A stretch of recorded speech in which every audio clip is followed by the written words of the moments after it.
여러분 잘 주무셨습니까? 오늘 아침의 제목은 우리는 귀양 중에 있다. 우리 재림신도의 가정 542페이지에 나오는 말씀입니다.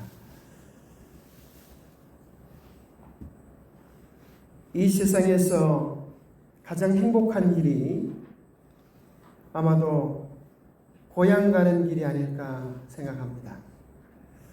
명절을 맞이해서 바리바리 손에 선물을 싸들고 집으로 가는 부부의 모습은 정말 어느 모습보다 아름답고 반갑고 행복해 보입니다. 한 해를 보내고 또 한 해를 맞이하면 우리는 그 기쁨의 날에 새해 설날에 고향집을 찾아갑니다. 그런데 나이가 들고 나니까 찾아갈 고향집이 없어집니다. 제 아버님이 살렘 동산에 와서 침례를 받으셨습니다. 참 신앙을 안 하려고 꼭 애를 많이 먹이다가 이 살렘 동산의 은혜가 너무 커가지고 오셔가지고 침례를 받으셨는데 지금은 계시지 않습니다. 참 고향에 가면 두 팔 벌려 반겨주시는 부모님이 계시니까 참 반갑고 좋은 곳이 되었는데 부모님이 계시지 않는 고향집은 고향이 아닌 것 같아요. 그죠? 부모님의 존재가 얼마나 귀하고 좋은지를 부모님 안 계시니까 그때 왜 느끼게 되는지 모르겠어요. 있을 때 좀 느껴야 되는데, 그죠? 있을 때 좀 잘하지. 그런 노래가 있습니까? 그런 생각이 납니다. 있을 때 좀 잘하지.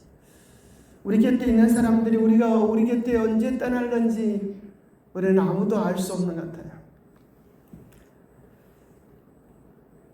어쩌면 부모님뿐 아니라 소중했던 많은 것들이 잃어버리고 나서야 가치를 깨닫는 것이 참 많습니다.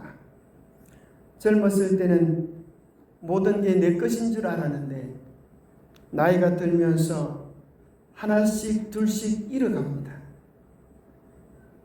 팔도 다리도 내 마음대로 안 들을 때가 있죠. 그죠? 참 희한합니다. 그죠? 그런 것들은 내가 주인인 줄로만 알았는데 주인이 하나님이구나 하는 사실을 알려주는 것 같아요. 내가 마음만 먹으면 모든 일을 다 할 수 있을 줄 알았는데 참으로 마음 먹는 것조차도 하나님의 은혜였구나 그렇게 생각할 때가 있지 않습니까?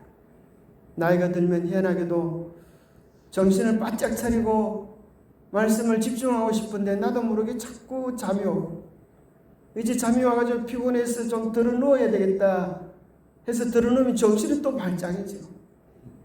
우습다고 해서 웃으려고 하면 눈에 눈물이 흐르고 참 어떻게 된 게 이 기기가 고장이 나는 그런 정체들을 경험합니다. 우리는 다 나그네 같습니다. 고향집에 가서야 비로소 우리를 반겨주시는 부모님을 배울 수 있고 죽음으로 헤어졌던 우리의 친지들을 만날 수 있습니다.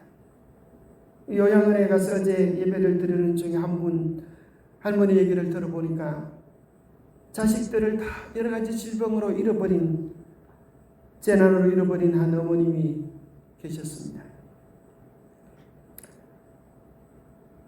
해는 져서 어두운데 찾아오는 사람 없어 밝은 달만 쳐다보니 외롭게 하니 없네. 내 동무 어디 두고 나 홀로 앉아서 이 일 저 일을 생각하니 눈물만 흐른다. 참 우리 인생이 외로운 나그네 길입니다. 그러나 우리의 잃어버렸던 것들을 회복해주고 계시는 분이 한 분 계시는데 누가 그 일을 하세요?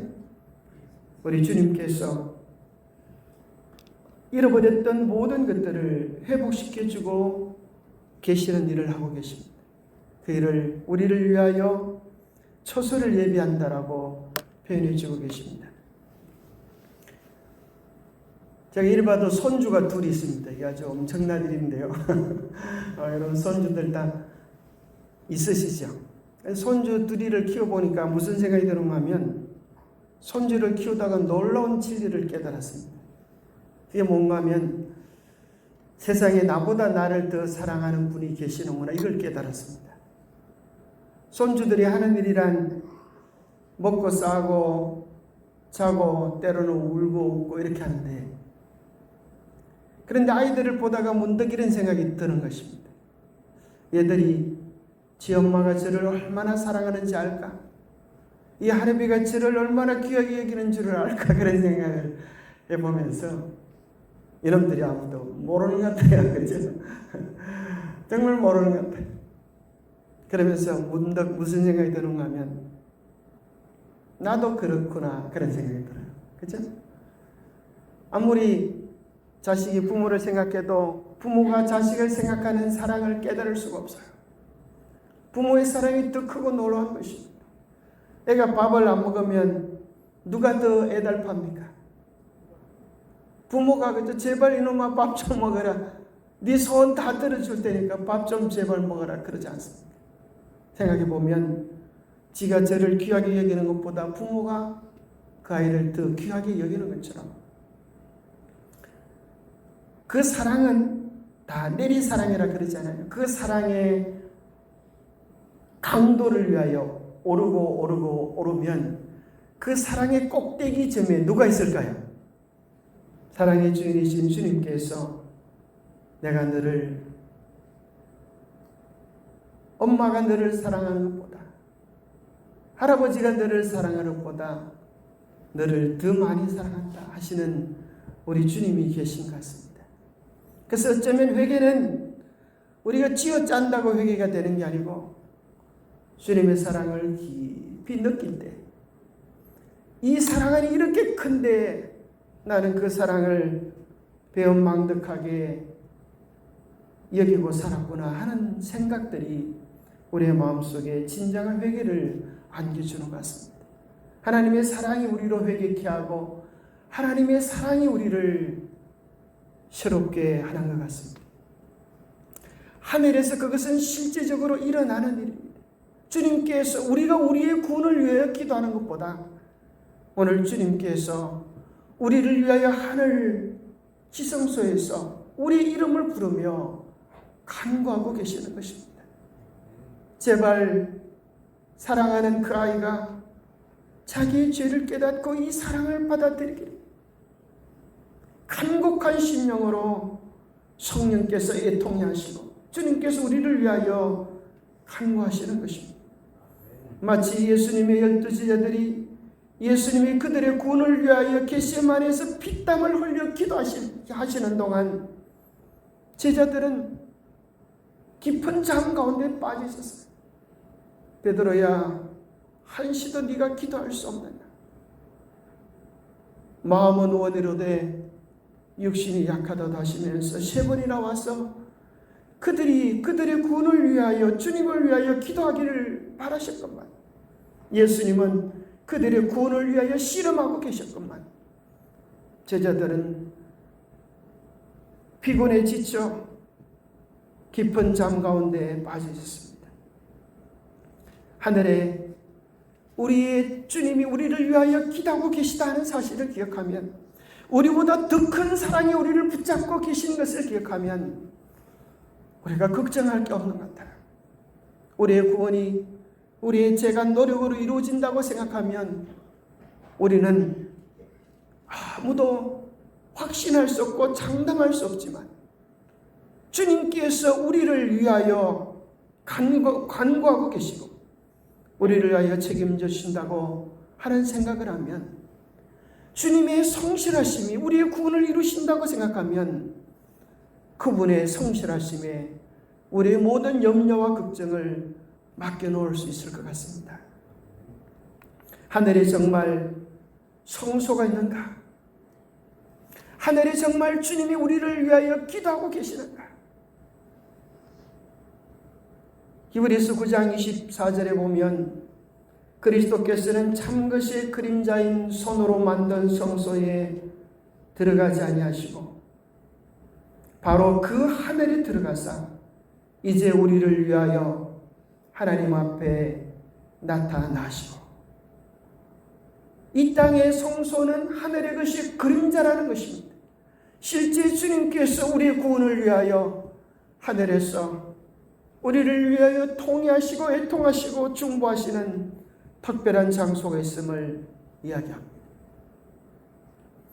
그런데 많은 교회에서 이 교리를, 이 신앙을, 이 성경 말씀을 받아들이지 않습니다. 어떤 친구들은 계시록 21장 22절을 보면서 사도 요한이 하늘에 올라가 보니까 성전을 봤다 그래요? 못 봤다 그래요? 하늘에 직접 올라간 사도 요한이 성전을 보지 못했다고 하는데 그 성전이 어디 있냐고 그렇게 이야기하는 사람들도 있습니다. 도대체 이 말씀은 무슨 말씀인가?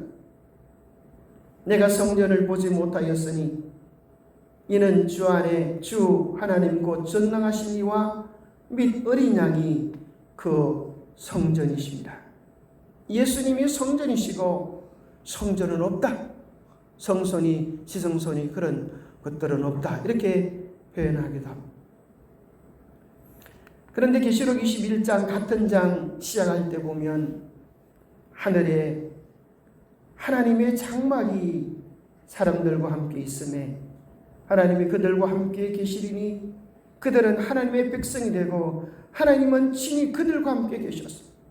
그들의 모든 눈물을 닦아주시고 영원히 함께 하신다고 말씀하십니다. 여기는 하나님의 장막이 그들과 함께 있다고 했는데 없다고 하는 성전은 또 어떤 의미인가? 성경에 나오는 성소는 여러 가지 의미들로 불려지는데 성소는 한 장소이지만 용도에 따라서 다양하게 불려지기도 합니다. 첫 번째는 하나님의 집이라는 표현입니다. 성소는 하나님의 집, 죄로 말미암아 에덴을 잃어버린 인류에게 너희들 외롭게 살다가 하늘에 오너라 이렇게 말씀하지 아니하시고 하나님께서 친히 에덴을 나오셔서 우리와 함께 사시는 곳, 성소는 하나님의 단칸방입니다. 성소를 가만히 보면 부엌에 있는 게 다 있는 것 같아요. 그죠? 떡도 있고 아주 가스레인지 같이 7 솥대도 있고 음식의 향기처럼 분향단이 거기 있는 것 같아요. 그리고 예수 하나님이 계시는 단칸방은 지성소 같아요. 그죠? 아주 작은 그곳에 하나님의 임재하심이 우리와 함께 하시는 것입니다. 그래서 죄를 짓고 외로운 나그네 된 우리의 심령에 하나님은 이야기하시는 것 같아요. 너희들만 있다고 외로워하지 마라. 너희들의 마을의 중심에 누가 있다? 내가 집 짓고 너희들과 함께 살고 있잖아. 너희들이 문제가 있을 때마다 어려움이 있을 때마다 이 하나님을 찾으라. 이 에비를 찾으라. 이 에미를 찾으라. 하나님께서 에미의 심정으로 우리와 함께 하시는 것 같아요. 우리가 성서를 보면 성서는 놀랍게도 교실의 의미를 가지고 있습니다. 구원에 대한 모든 계획들을 하나님께서 잊어버릴까 봐 제도로 형상으로 새겨놓아가지고 우리가 어떻게 죄를 버리고 용서받고 구원 얻고 어떻게 주님을 닮아가는가 하는 것들이 교과서에 나온 모형들처럼 너무나 선명하고 분명하게 그렇게 되어져 있습니다. 성소는 또 하나님을 만나는 것이요 거룩한 예배의 장소입니다. 또 하나의 성소가 가지고 있는 의미가 있는데 그것은 죄인이 그곳에 가서 죄를 용서받고 죄를 뿌리지 않는 자가 그곳에서 심판을 당하는 구원과 정죄 심판의 자리입니다. 그래서 고로와 반역을 일으켰을 때 하나님의 거룩한 심판이 성소 앞에서 일어나는 것입니다. 만나 주석은 성전이 없다라고 하는 의미를 이렇게 표현합니다. 죄의 문제가 끝나면 하늘 성소는 다시 본래의 기능을 회복하게 될 것이다. 그러므로 본절에서 요한이 보지 못하였다고 말한 성전은 죄를 해결하는 기능을 하는 성전을 가리키는 것으로 볼 수 있다. 왜냐하면 성전이 가지고 있는 용도 가운데 죄를 해결하는, 다른 말로 하면 어떤 사람이 어린아이들에게 재밌게 이해하도록 하기 위하여 하나님께서 큰 세탁음을 하고 계신다. 우리의 모든 죄들을, 우리의 모든 허물들을 주님께 맡기면 다 씻어주시고 정결케 하시는 일을 하고 계신다. 그렇게 표현하기도 합니다. 이제 죄가 끝난 그런 입장에서 더 이상 성소는 그런 용도로 쓰여지지 않을 것이기 때문에 그것이 성전이 없다라고 표현합니다. 그러면 성전이 없다라고 하는 그 진정한 의미는 무엇인가? 대쟁투 676페이지에는 이렇게 말합니다. 성 안의 성전을 내가 보지 못하였으니 이는 주 하나님 곧 전능하신 이와 및 어린 양이 그 성전이십니다. 하나님 백성들은 아버지 하나님과 아들 하나님으로 더불어 자유롭게 교통하는 특권을 얻는다. 우리가 이제는 거울로 보는 것 같이 희미하다. 우리는 하나님의 형상을 마치 거울 속에 비친 것처럼 천연계 가운데 있습니다. 또한 그분께서 인류를 취급하시는 일을 통하여 바라본다. 그러나 그때는 사회를 가로막아 놓았던 희미한 휘장 없이 하나님을 직접 대면하여 보게 될 것이다. 얼마나 놀랍고 정말 명확한 성경에 대한 해석입니다. 성전이 없다고 하는 것은 이제 하늘에 가서 더 이상 우리의 죄에 대한 용서를 위한 성소와 지성소하는 모든 제도는 없고 바로 그 성소의 원형 되시는 예수 그리스도께서 두 팔을 벌리시면서 사랑하는 아들아, 사랑하는 딸아, 내가 이 세상에서 신앙을 유지하노라고 얼마나 많은 어려움과 시련과 눈물을 흘렸는가. 우리를 꼭 끌어안으시고 내가 네 눈물 안다. 내가 너의 위로움을 안다. 내가 너의 고난을 안다. 우리 주님께서 우리를 안고 그렇게 말씀해 주십니다. 우리는 뭐라고 답변할 것 같아요? 그저 주님 품에 안기기만 해도 한없이 어렵고 그저 주님 감사합니다. 천국은 너무 값이 쌉니다. 주님 그저 은혜로 주님의 사랑으로 주님의 베푸시는 자비로 이렇게 천국을 얻게 되었으니 나의 기쁨은 오직 주님이십니다. 나의 찬양은 주님이십니다. 여러분 하늘에서 여러분 주님을 배우면 뭐라고 말할 것 같아요? 우리가 지금은 거울로 보는 것 같이 희미하나 그때는 얼굴과 얼굴을 대하여 볼 것이요 지금은 내가 부분적으로 알아 그때는 주께서 나를 아신 것 같이 내가 온전히 알리라. 여러분 주님을, 그 좋은 주님을 날마다 대면하시는 시간을 꼭 가지게 되기를 바랍니다. 그 좋으신 주님을 우리의 마음의 중심에 모시고 매일 살게 되기를 바랍니다. 우리는 주님을 알지 못하면 하마터면 늙어가고 죽어갈 뻔했습니다. 그런데 복음 안에서 우리는 늙어가고 죽어가고 망가져가고 없어져가는 것이 아니라 천국을 향하여 한 걸음 한 걸음 걸어가고 있는 것입니다. 세상 종말 그러면 사람들이 놀래 자빠질 지경입니다. 도대체 세상에 무슨 일이 일어나고 있는 것인지, 세상에 이상, 기온, 재난, 인간들이 미쳐 자빠지는 것입니다. 묻지마 살인 범죄들이 일어나는 것입니다. 그러나 우리는 이러한 위기 때에도 조금도 두려워하지 않는 것입니다. 이 모든 것들이 우리를 점점 주님 앞으로 인도해 가고 있다고 하는 증거들인 것입니다.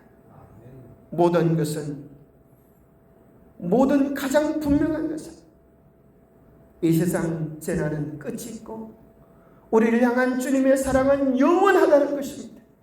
주님께서 우리에게 베푸시는 은혜는, 주님께서 우리에게 베푸시는 자비는, 주님과 함께 누리는 행복은 영원한 것입니다.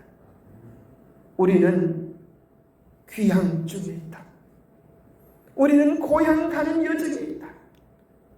우리를 사랑하시되 우리를 위하여 죽기까지 사랑하신 그분께서 우리를 위하여 한 도성을 지어 놓으시고 문패에 우리 이름을 기록해 놓으시고 우리를 기다리고 계십니다.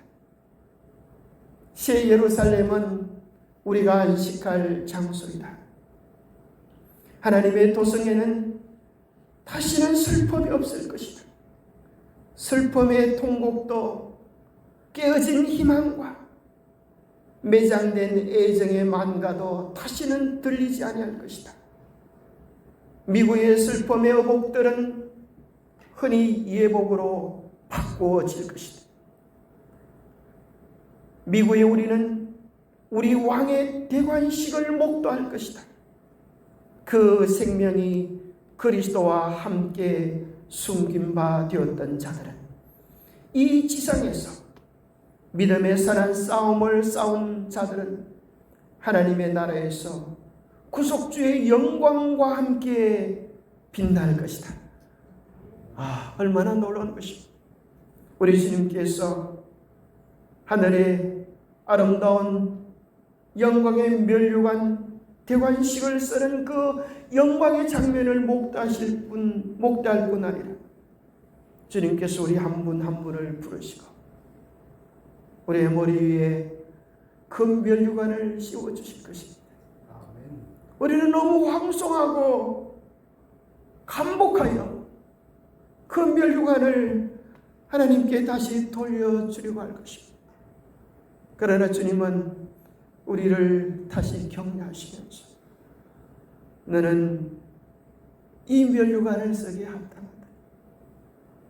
너는 자격이 없지만 나의 사랑과 자비가 이 일을 이루었다고 말씀하실 것입니다. 그래서 우리는 지금 정말 하늘 면류관을 쓰기에 합당한가 하는 점검을 지금 받고 있는 것입니다. 옛날 보면 대통령 후보가 보통 그렇죠? 1번, 2번만 있는 게 한 명 뽑는데 꼭 몇 번 가져가는가 하면 7번도 가고 9번도 가는 보지 않습니다. 그런데 붙는 사람은 한 명밖에 없는데 7번, 8번 되는 사람은 떨어질 줄 알까요? 모를까요? 알아요. 그죠? 그거 한번 갖다 붙이는데 돈이 얼마나 드는지 아세요? 수억이 든다는 거예요. 수억이 들어요. 그거 왜 그 짓을 할까요? 왠가 하면 나도 대통령 후보에 올랐다 이거예요. 나도 대통령 후보에 올랐다. 가문의 자랑이다 이걸 얘기하고 싶어. 조서 심판에 오를 수 있는 자격을 가진 사람들은 하늘 왕족의 후보감들로 오르신 거예요. 여기에 대하여 감사하시게 되기를 바랍니다. 우리가 그리스도 안에 있기만 하면 이 이름은 유지될 것입니다. 우리가 그리스도를 떠나지만 않는다면 우리의 연약함 때문에 부족함 때문에 주님은 우리를 버리지 않으실 것입니다. 우리가 그분을 포기하지 않으신다면 그분은 결코 우리를 버리지 아니하실 것입니다. 히브리서 13장 5절에 그가 친히 말씀하시기를 내가 너희를 버리지 아니하며 너희를 떠나지 아니하리라. 이 말씀을 주님께서 우리에게 주시는 개인적 음성으로 듣게 되기를 바랍니다. 저서 심판은 죽은 자들 중에 누가 그리스도 안에서 잠자고 있으며 그러므로 그리스도 안에서 첫째 부활에 참여하기에 합당한가를 하늘의 주민들에게 계시해 줍니다. 그것은 또한 살아있는 자들 가운데 누가 그리스도 안에 있으며 하나님의 계명과 예수의 믿음을 지키고 있으며 그러므로 그분의 영원한 나라에 들어가도록 성찬할 준비가 되어 있는지를 분명히 알려줍니다. 주님을 믿지 않은 사람들은 이 이름에, 이 조사의 이름을 올리는 것조차 불가능한 것입니다. 이 모든 것들은 우리가 잘나서 얻는 것이 아닙니다. 자기가 잘나서, 자기가 믿음이 좋아서 천국에 간 사람이 누가 있을까요? 여러분, 이름을 한번 대보세요. 누가 자기 믿음이 좋아서 천국에 올라간 자격을 얻은 사람이 있을까요? 죄송하지만은 성경에 나오는 믿음의 인물들도 아무도 없습니다. 우리가 천국에 들어갈 수 있는 유일한 자격은 예수 그리스도 안에 있기 때문입니다. 로마서 8장 1절에 그러므로 이제 그리스도 예수 안에 있는 자에게는 뭐가 없어요? 결코 정죄함이 없는, 예수님께서 우리를 안으시고 우리의 보증이 되어 주시기 때문입니다. 우리가 어떻게 완전하게 살 수 있습니까? 어떤 사람은 완전해지려고 몸부림을 칩니다. 어떤 사람은 완전에 대한 책을 읽다가 너무 괴롭고 고통스러워서 자살하기까지 했습니다. 골로새서 1장 28절은 이렇게 말합니다. 우리가 그를 전파하여 각 사람을 권하고 모든 지혜로 각 사람을 가르치면 각 사람을 그리스도 안에서 완전한 자로 세우려 하니. 우리의 완전이 어디 있어요? 그리스도 안에 있는 것입니다. 그리스도가 우리의 완전히 되시는 것입니다. 한국을 진동시킨 위대한 인물들 중에 이런 사람들이 있습니다. 한국 사람들을 깜짝 놀라게, 소스라치게 놀라게. 아니, 한국뿐 아니라 세상을 아마 이 영어 드라마를 봤다고 하면 세상을 깜짝 놀라게 할 사람들. 누군지 아십니까? 나는 신이다. 이 사람이 누구예요? JMS 정명수. 하나님을 믿는다고 하는 이름으로 수많은 정말 입에 담지 못할 가장한 짓을 했습니다. 여러분, 이런 사람이 천국에 갈 수 있을까요? 한번 생각해 보세요. 여러분이 천국에 왔는데 내 옆에 누가 같이 와 있는가 하면 나의 사랑하는 딸을 온갖 잔혹하게 욕을 보이고 죽였던 사람이 바로 옆에 있다고 생각해 봐요. 천국이 천국이 되겠습니까? 수스라치게 놀랄 것입니다. 그런데 오늘날 많은 교회에서는 안타깝게 한 번 구원은 영원한 구원이다, 그렇게 이야기를 하는 것입니다. 그저 예수 이름 믿음에 예수 이름 올려놓으면 다 구원이다. 성경은 그렇게 이야기하지 않습니다. 한 번 죽는 것은 사람에게 정하신 것이요 그 후에는 심판이 있을 것이다. 그리고 히브리서 10장 30절에 보면 안 믿는 사람만 심판의 대상이 아니라 여기 보니까 주께서 그의 백성을 심판하리라. 우리가 다 반드시 그리스도의 심판대 앞에 나타나리라 말씀합니다. 결국 세상 마지막은 알곡과 쭉정이들로 구분되는 시간일 것입니다. 알곡은 모아 곡간에 들이고 쭉정이는 꺼지지 않는 불에 태웁니다. 콩 타작할 때 몽둥이로 두드리면서 뭐라고 그래요? 이놈아 제발 나오거라. 불에 안 타 죽으려고 하거든. 제발 나오거라. 그렇게 두드리잖아요. 그러다가 다 두드리고 나서 그 콩깍지를 어떻게 합니까? 불에 태우지 않습니다. 군불 뗄 때 쓰지 않습니다. 주님께서 우리에게 혹시 우리에게 아직 다 고백되지 않은 죄들, 해결되지 않는 문제들을 내어놓으라고 말씀합니다. 이 세상에서 제일 재미난 것이 여행하는 일입니다. 신나는 세계여행 얼마나 즐겁겠어요. 이보다 더 즐거운 것이 있는데 어디 가는 걸까요? 천국 여행이지 않습니다. 이 세상에 아무리 좋은 곳을 구경하고 맛보아도 천국 가는 길에 비교하면 아무것도 아닌 것입니다. 우리는 천국 여행이 아니라 천국 시민권 신청 중에 있다고 하는 사실을 기억하면 좋겠습니다. 거기에는 또한 사람들의 죄악을 기록하는 책이 있다. 하늘에 세 가지 책이 있죠. 죄 기념책, 생명책이 있습니다. 미국에 가려면 여권만 있어야 되는 게 아니고 뭐가 있어야 돼요? 비자도 있어야 됩니다. 비자는 미국에서 이 사람은 입국에도 좋습니다고 하는 최종적인 허가를 하는 것입니다. 우리가 하늘에 가려고 하면 하늘에서 비자를 발급해 줘야 합니다.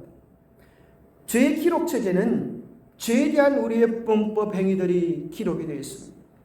첫 번째 계명, 두 번째 계명, 이러한 잘못들이 우리의 죄책에 기록이 될 수 있어요. 하나님 외에 하나님보다 더 사랑하는 것, 우상을 섬긴 것, 망령되 행한 것, 안식일을 거룩히 지키지 않은 것, 이러한 죄들이 있을 때에 우리가 회개하면 어떻게 될까요? 우리의 죄들을 용서받았다고 이렇게 용서라고 기록이 될 것입니다. 그런데 죄를 지은 사람에게 죄는 처벌을 통하여 죄는 해결되지만 뭐가 남을까요? 빨간 기록이 남는 것입니다. 그래서 미국에서 이 사람 조사를 해보면 흔적이 남는 것이에요. 용서받았음이라고 하는 흔적이 남는 것입니다. 과거 죄의 기록이 남는 것입니다. 천국 거민들이 좀 갸우뚱거리는 것입니다. 이 사람 용서는 받았지만 그 죄가 다시 반복이 되면 좀 심각하겠는걸, 비자 발급에 좀 문제가 있겠는걸, 그럴 수 있어요. 그때 이 용서받았음에 대한 흔적까지 다 지워져 버리는 게 있습니다.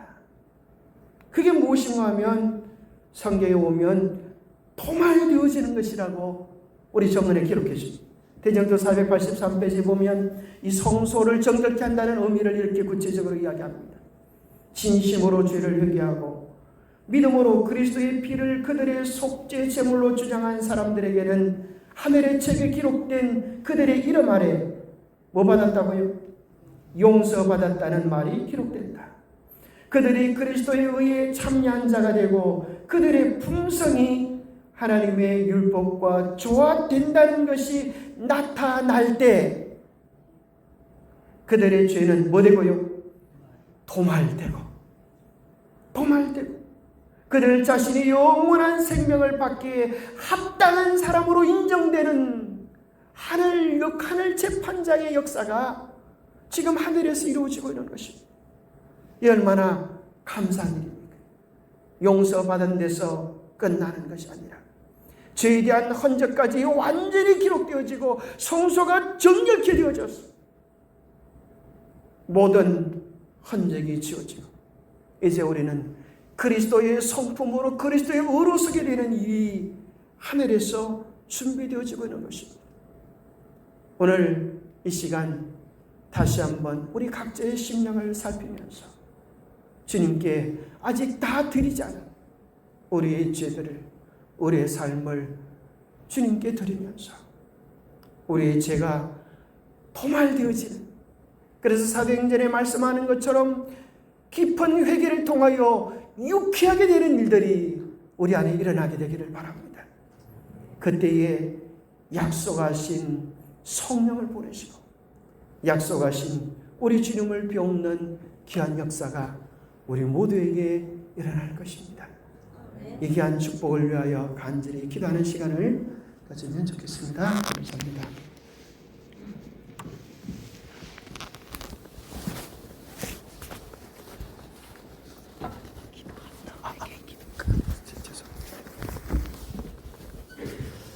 기도하겠습니다. 하나님 아버지, 참으로 하늘에서 우리를 위하여 간구하고 계시는 주님의 기도 소리를 듣게 하여 주시옵소서. 염치 없지만 체면 없지만 그 기도의 간구에 우리의 기도를 올려놓기를 원합니다. 우리의 죄와 허물들을 올려놓기를 원합니다. 그래야 하늘로부터 이 사람의 죄는 용서받았을 뿐 아니라 도말되었다고 하는, 천국에 오기에 합당하다고 하는 확정을 받고 유쾌하게 되는 은혜로 우리를 얻게 하여 주시옵기를 우리 주 예수 그리스도 이름 어지하여 간절히 간구하옵나이다. 각자 기도를 시작하시겠습니다.